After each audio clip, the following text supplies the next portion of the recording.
حارتو على ربيع يمكنتو وقف لنا زي خوتو يا وزخوت جدودو.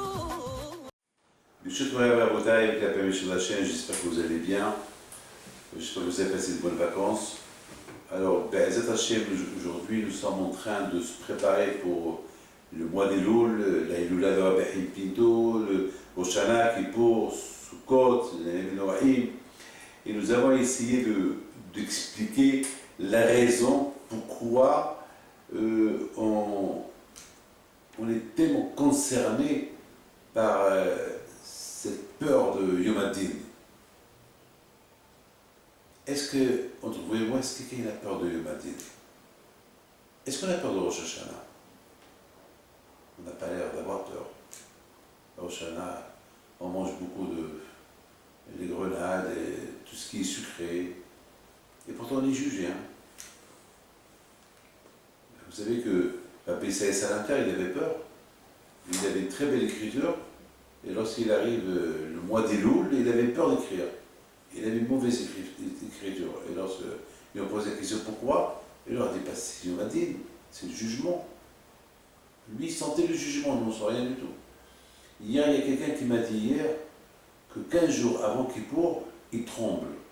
Il m'a dit comme ça, il m'a dit avec le terme, il m'a dit je suis traumatisé. Bien bête. Je lui ai dit pourquoi?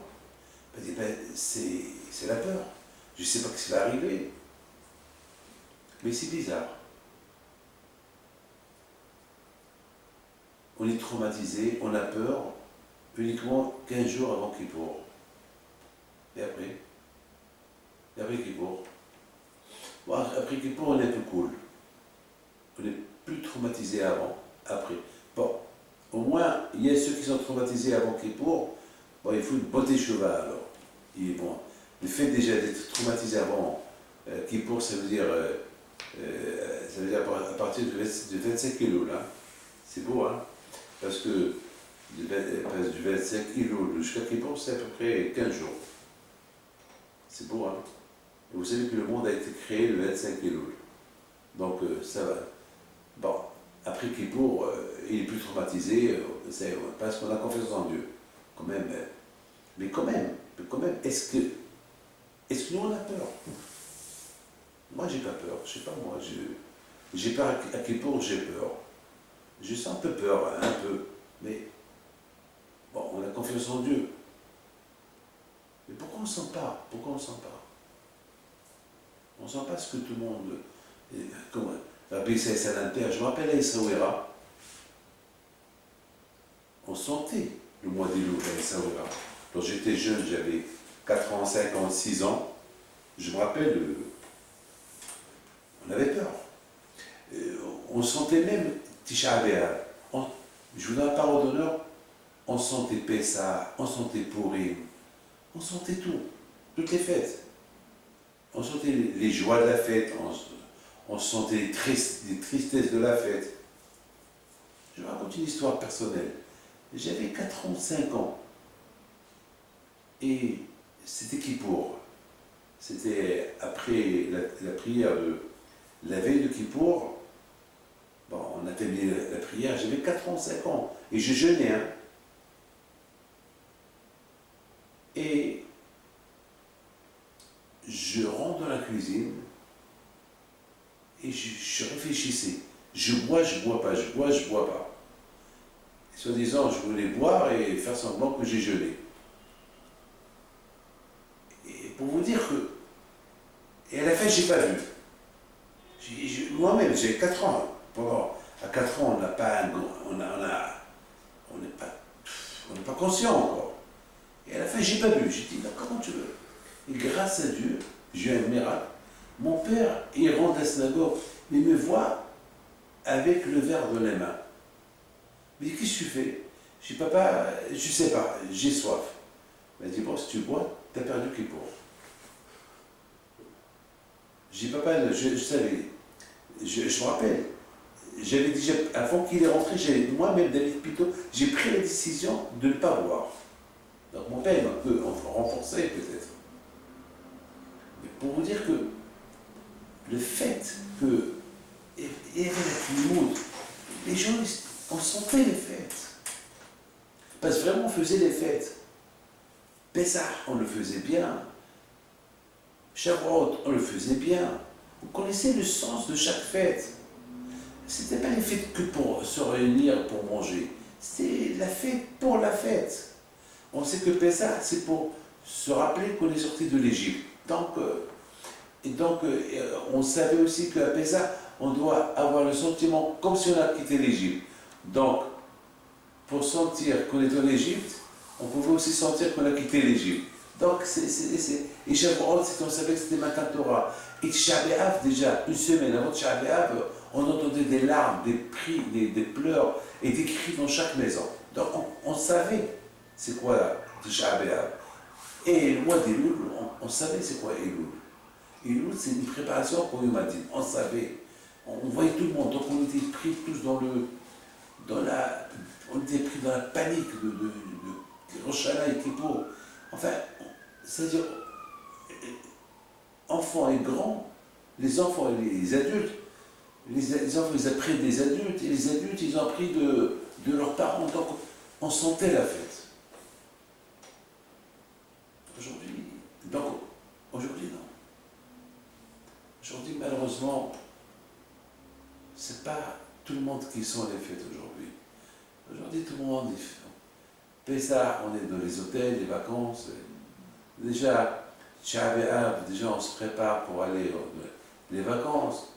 Matan Torah, on les passe à gauche et à droite, et c'est pas comme avant. Et Kippour et Rosh Hashanah, voilà, on les passe à la maison, on voyage. C'est plus... Avant, il n'y avait pas de voyage. Avant, il n'y avait pas de vacances. Avant, tout le monde, il passait ses vacances dans la même ville, les fêtes de la même ville. On ne quittait pas la ville. Aujourd'hui, on est dans les voyages aujourd'hui. On est un peu perturbé. Aujourd'hui, la tête est plus stable. La stabilité. On réussit uniquement dans la stabilité. C'est pour ça que les yeshivas l'appellent yeshiva, s'asseoir, stable. Quelqu'un qui étudie la Torah dans la stabilité va tout comprendre. Mais on ne peut pas faire. Je m'excuse de vous le dire, mais c'est la vérité. Avec le fait d'être instable, ça perturbe. On pense à l'instabilité. Donc on ne pense pas à la fête. Je pense à la fête et je pense à la valise pour les vacances. Donc ça ne marche pas. C'est ça la bouteille, on dit que... Je pense, mes amis, c'est ça le problème. Si on ne sent pas aujourd'hui les fêtes comme on l'a senti avant, parce qu'aujourd'hui, mes amis, il y a déjà des gens qui, pendant tout le mois de Elul, ils sont dans les vacances, et surtout maintenant ce mois d'août, c'est le mois d'Elul, il est pris, le mois d'Elul est encore dans le mois d'août. D'août, c'est les vacances. Et chaque que les gens rentrent chez eux, déjà, ils ont perdu le mois d'Elul, et après, il n'y a pas le même sentiment. Je me rappelle, vous savez très bien qu'il y avait un rave, que lorsque, vous savez que toutes les yeshivot, ils retournent à la yeshiva le mois d'Elul. Tous les élèves des yeshivot, ils retournent. Il y avait un rave, un Rosh Yeshiva, le rave de la yeshiva, lorsqu'il descend au Beth Midrash, le premier jour d'Elul, il voit tout le monde qui est en train d'étudier le mois d'Elul, il vient sur la table, il tape sur la table, il pousse un cri, Elul! Crier le mois d'Elul. Jusqu'à que, avec toutes ses forces, crier. L'écho qui sortait de la bouche, Elul, ça faisait taire tout le monde qui le regarde. Et il se lève. Il enlève ses mains de la table, il sort du Beth Midrash. Et ils ont raconté, ses élèves, que cette voix du mois d'Elul qui sortait de sa bouche, ça leur donnait une force pour bien étudier, pour bien se préparer. Nous, à Essaouira, c'était pareil. Dans chaque synagogue, on entendait les slihot, on entendait des cours de Torah. Les David, Orevi, Shim, les misvot de Tehillim, on les voyait. Et c'est un misvot super. Pour Bémet. Les Melech al-Bashar dit une seule chose, je demande à Akash Baruch Hu. C'est tout. Pas deux choses, une seule chose. Que je m'assoie à l'Yeshiva. Shifti B'Bet Hashem. Il demande à Hashem la stabilité. Aide-moi à être stable. Lorsqu'on est. C'est quoi être instable? Instable, ça veut dire. Moi, j'ai toujours dit que que déjà, la stabilité, déjà, c'est de l'ordre. Déjà, une maison, elle doit être en ordre. Même le pyjama. Il faut, je m'excuse, hein, je sais pas là, moi je suis un homme carré. Moi, j'aime pas le désordre à la maison. Je peux pas avoir une maison en désordre. Je peux pas. Il y a beaucoup de fois, il y a des choses par terre, ramasse-les. Le désordre, il apporte la stabilité. Si on veut connaître chez qui on est, s'il y a l'ordre ou le désordre. Moi, j'éduque mes enfants à être en ordre. Même une sucette, même s'ils ont des enfants, vous savez que les enfants, ils mangent n'importe quoi.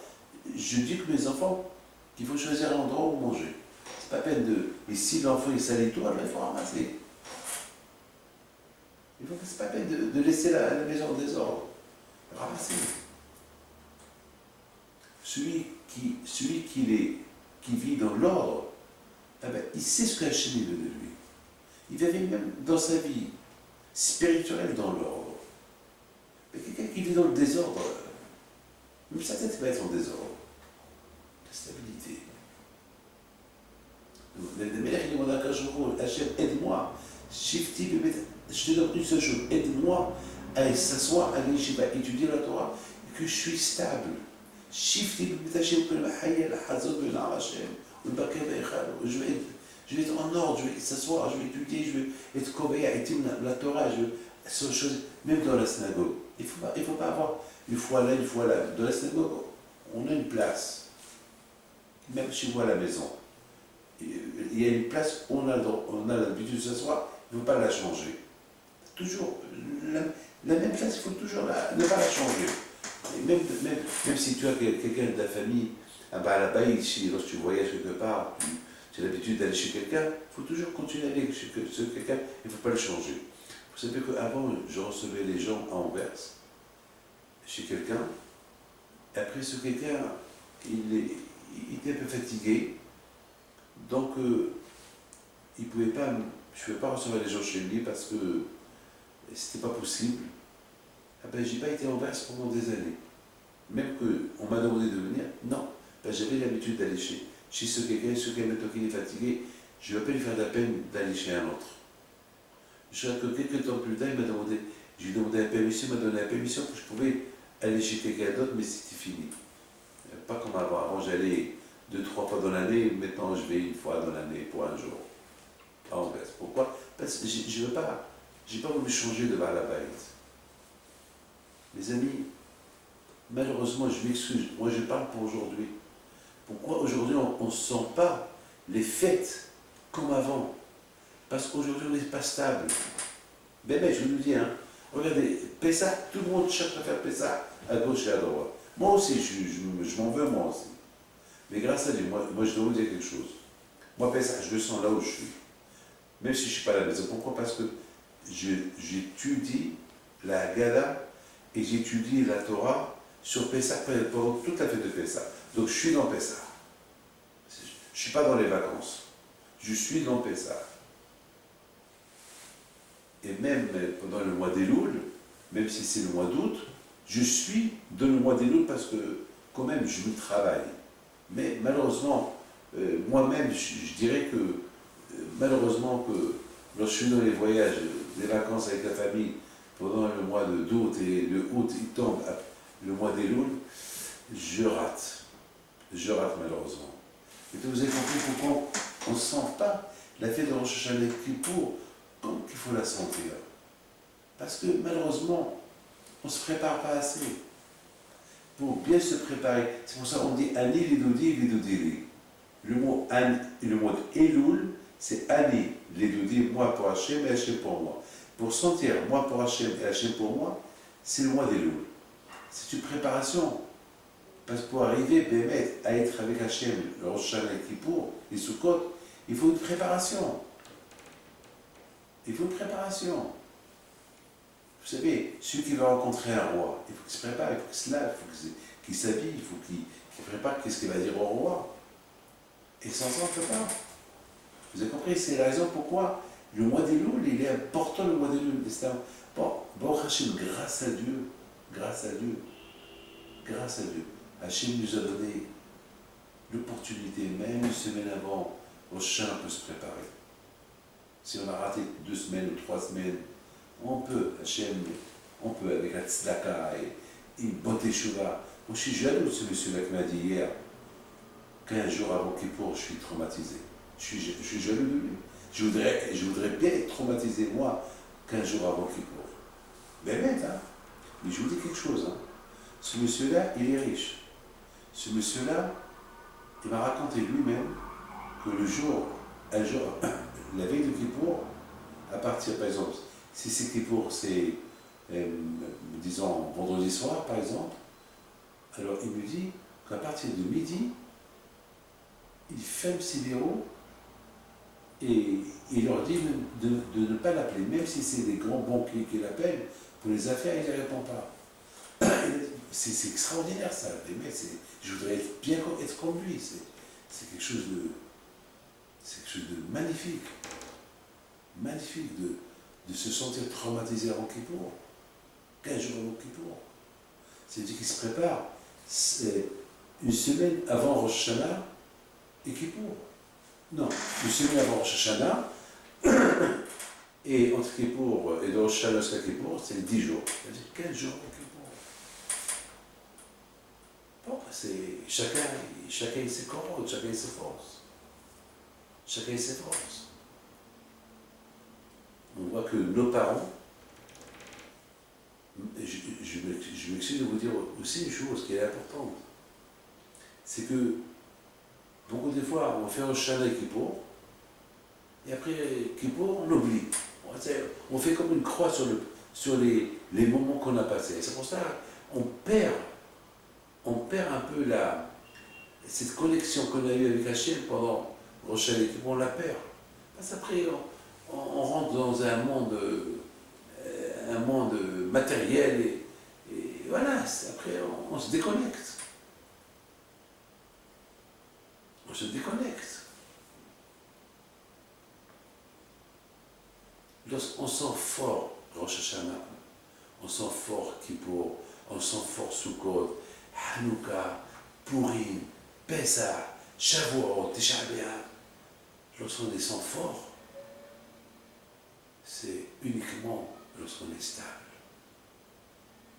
Mais lorsqu'on est tout le temps dans les voyages, on prépare tout le temps les vacances, on perd le bénéfice de tous ces fêtes. Malheureusement,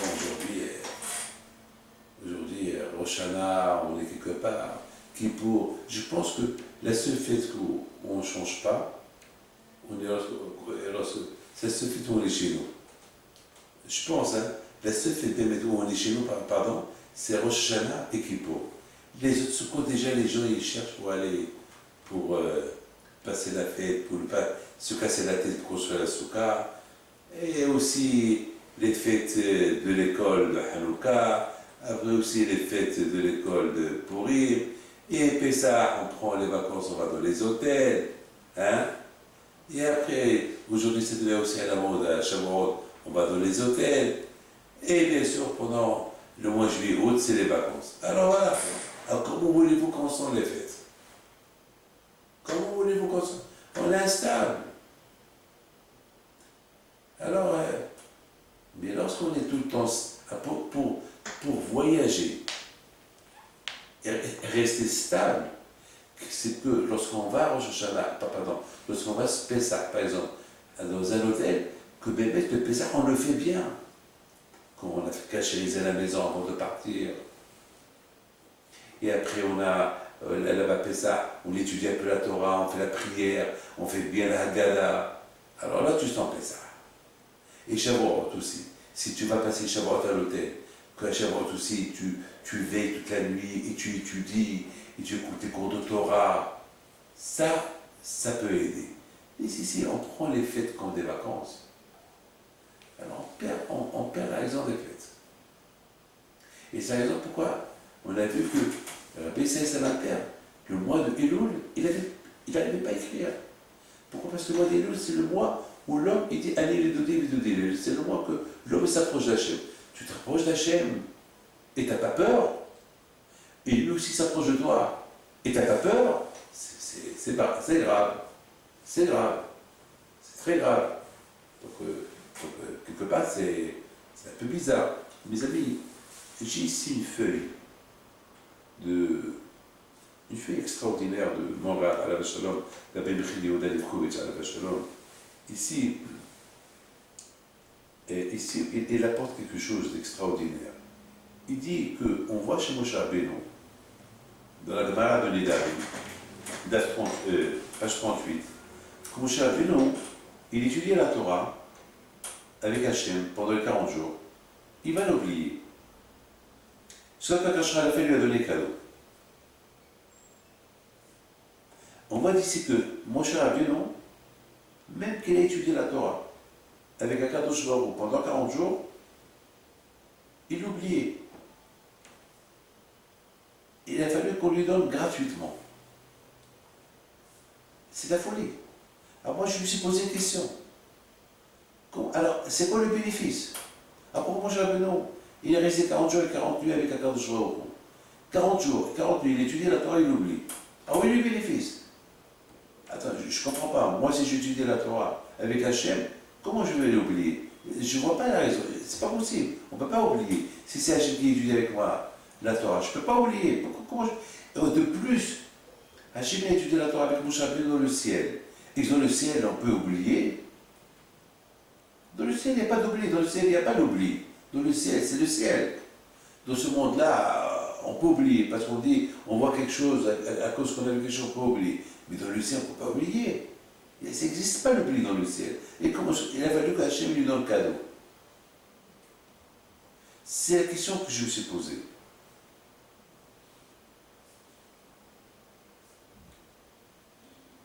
Mais malgré tout, il a fallu que Hachem lui donne cadeau. Moi, je ne vais pas rentrer dans les détails de mon rêve, comment il répond. Mais moi, j'ai pensé à deux choses. Moi, j'ai pensé que c'était important que nous, on apprend une chose. Que la Torah, s'il n'y a pas de Hamal dans la Torah, si on n'étudie pas la Torah avec effort, on l'oublie. Il faut l'effort. Il faut se réveiller le matin. Il faut veiller. Il faut, au lieu que je vois la télévision, au lieu que je réponds au téléphone, au lieu que avec tout l'électronique aujourd'hui, il faut lors de l'étude, il faut que je me déconnecte de tout, je vais étudier uniquement par ça. Tu peux acquérir la Torah. Acquérir la Torah uniquement avec l'effort. C'est pas des milliardaires, t'es riche, t'as de l'argent, tu as tout. Et avec ça, tu ne peux pas acquérir la Torah.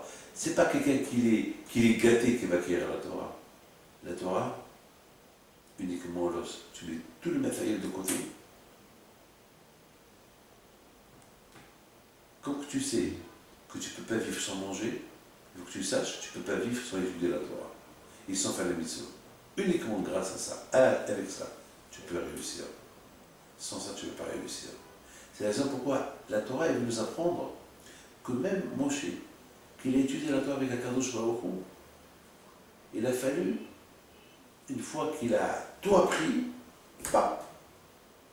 le dernier jour, il a tout oublié. Hachem, il a voulu dire à Moshe Rabbeinu, tu vois Moshe, tu te trouves dans le monde de la vérité. Et dans le monde de la vérité, il n'y a pas l'oubli. Tu as vu, toi, tu as oublié.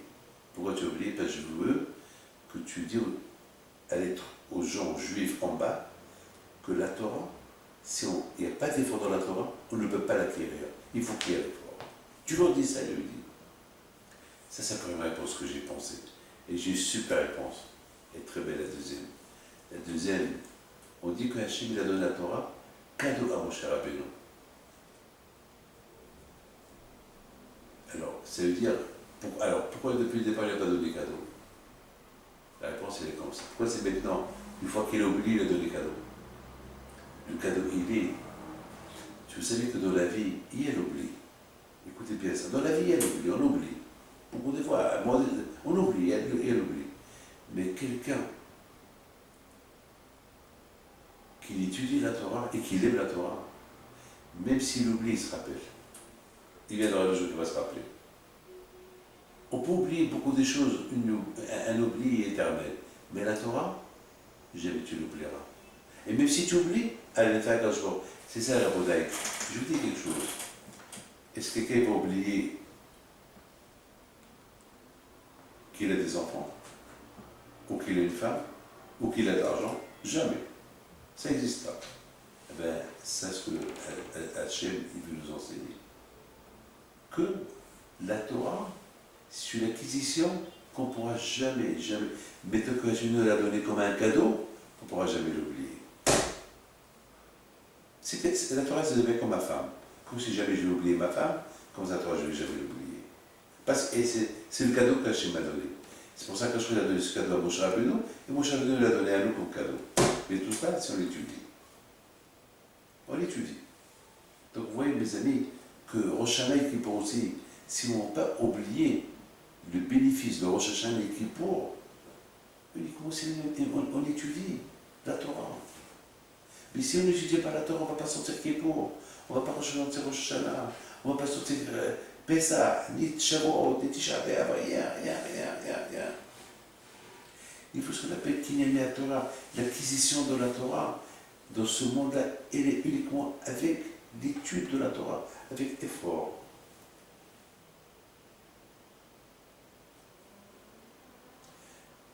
Il faut savoir que, vous croyez que, même si on étudie la Torah avec beaucoup d'efforts, ne croyez pas qu'on peut acquérir la Torah, même avec beaucoup d'efforts. Il faut des midotov.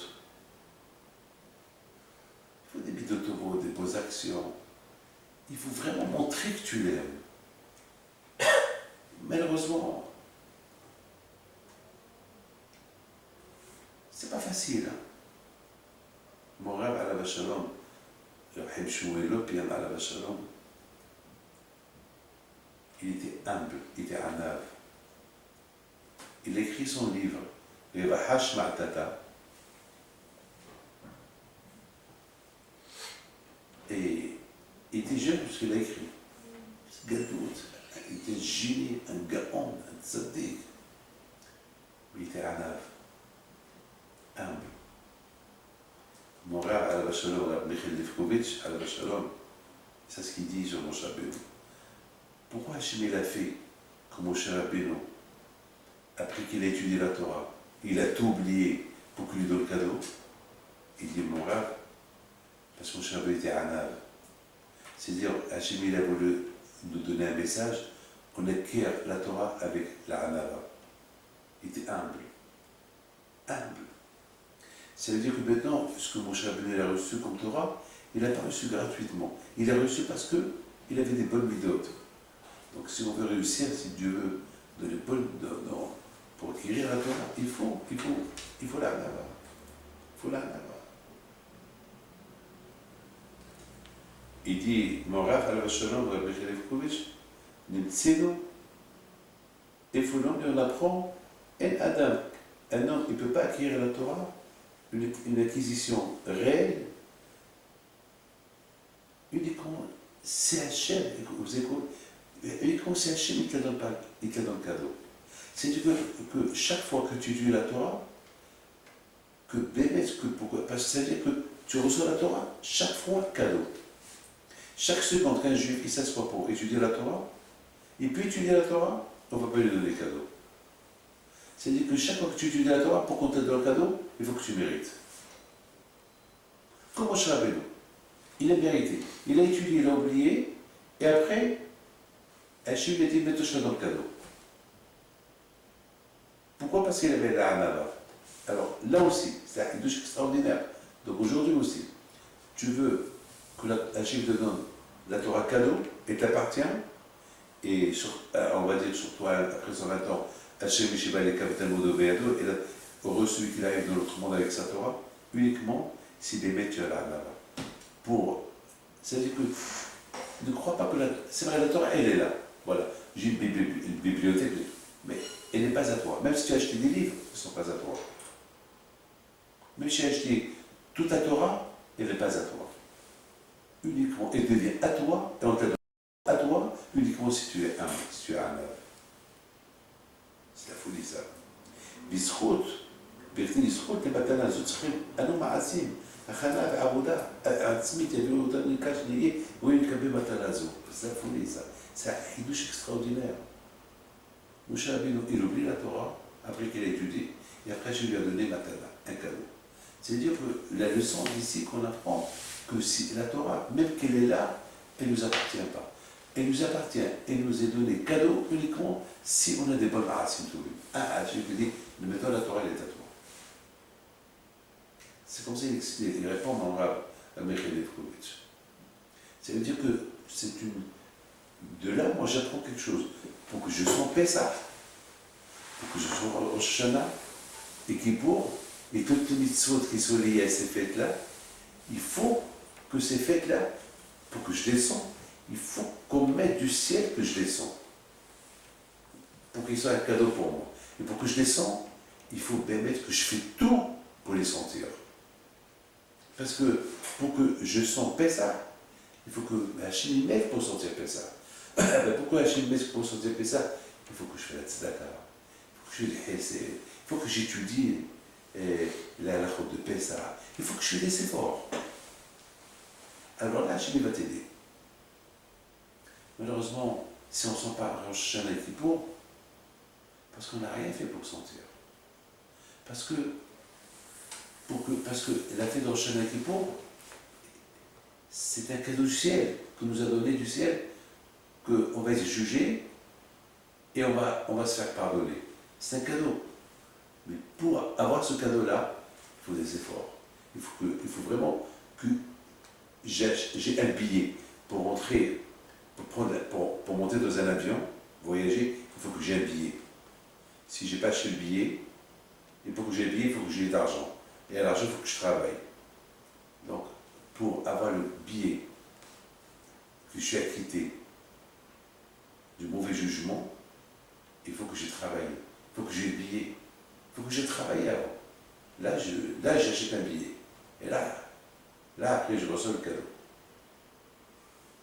Tu veux te faire payer un beau cadeau, une belle voiture, il faut avoir l'argent. Sinon, tu ne pourras pas. C'est comme ça. Dans la vie, il faut travailler. La khana, une préparation de travailler. Regarde mon Rabbeinu. Quand je lui a donné, il a étudié, il a tout oublié, et maintenant, quand je lui ai dit, maintenant je te donne le cadeau parce que tu mérites, tu es humble.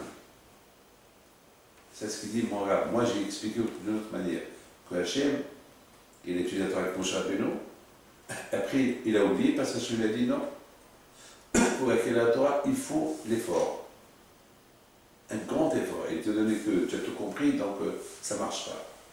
Alors mon Rabbeinu a commencé à pleurer, il dit, mais donc tu as pleuré, tu montres que tu as de la peine, maintenant je te donne le cadeau. C'est-à-dire qu'il faut mériter.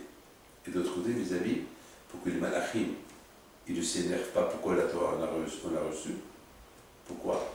Alors maintenant on peut dire, on l'a reçu par rapport au Hamal, par rapport à l'effort. Parce que les gens, ils disent, parce que dans l'autre monde, il n'y a pas de Sahara. Dans l'autre monde, il n'y a pas de Sahara. Donc, dans l'autre monde, les malachim ne comprennent pas. Ils sont contre nous. Pourquoi nous on a reçu la Torah et la Torah n'est pas restée chez eux? Alors nous, on a une réponse. On a reçu un cadeau. Et pourquoi on a reçu ce cadeau-là? Ce cadeau-là, on l'a reçu parce que on a fait l'effort. C'est-à-dire que chaque fois que j'étudie la Torah avec effort, je la reçois, mais Hadash. Je reçois la Torah, je reçois la Torah à nouveau comme cadeau. C'est-à-dire que sinon, j'ai pas de Torah. Sinon, j'ai rien gagné. La Torah, je ne l'ai pas. Elle est de la bibliothèque, mais pas à moi. Si j'ai acheté les livres, elle n'est pas à moi parce que je n'ai pas acquéri. Pour l'acquérir, il faut que je fasse beaucoup des efforts et j'ai beaucoup de d'autovote. Là, on me la donne, ben matana. Là, on me la donne cadeau. La chamaille. Mes amis, voilà. Que Hachem, il nous aide, permet à ce que Hachem, il nous aide, à Hachem, qui nous donne ce cadeau-là de sentir les fêtes dans Shana et Kippour, pour que vraiment on aura ce billet-là, Hachem, de l'acquitté du jugement. Encore une fois, pour sentir tout ça, il faut beaucoup de travail. Il faut beaucoup de travail, Hachem. Que Hachem vous protège, vous donne le travail, et Shana Tova Tikatevou, et on se voit là, il est là, si Dieu veut. À bientôt.